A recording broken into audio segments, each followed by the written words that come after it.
Hi guys, welcome back. So I am creating another piece for my home to place on the floor. I was going to put it on my wall, but I think it looks better standing up on my floor. So I purchased a 1-inch 10-foot wood board from Home Depot for like $2.15. And I got it cut down into 8 pieces, and here I'm only using 4. And I used that dark walnut stain. And I did about a couple of times back and forth to get the desired look that I wanted. I used a cheesecloth, which I will not do again because after I sanded the wood down, there was still some pieces that got kind of stuck. But it still worked out. But I would use like a cloth or an old towel to stain your wood. But I did this back and forth, like I said, about 2 or 3 times to get the desired look that I wanted, but you can do it as much as you want to get the desired look that you want. So guys, stay tuned to see how this turns out.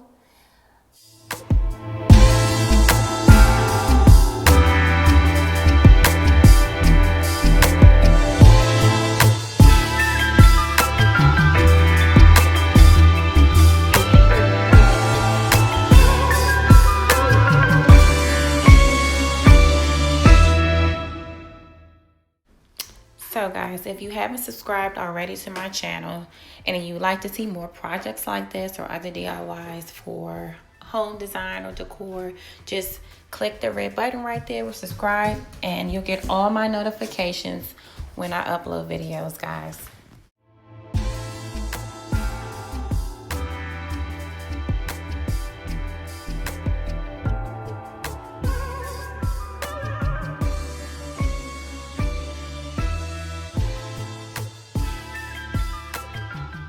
So this is what it looks like after I got finished with the stain. I aligned them, but I didn't completely align them side by side. You guys will see what the outcome is. I used pumpkins for the next part of this project, and I painted them, guys, and they turned out so pretty.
So I love the outcome of this. It is just so beautiful for the fall. You can hang it around on the floor or on your wall, whatever your preference is. But guys, please don't forget to like, share, and comment on this video. Every thumbs up counts for me, and I appreciate you guys. Catch you guys the next time.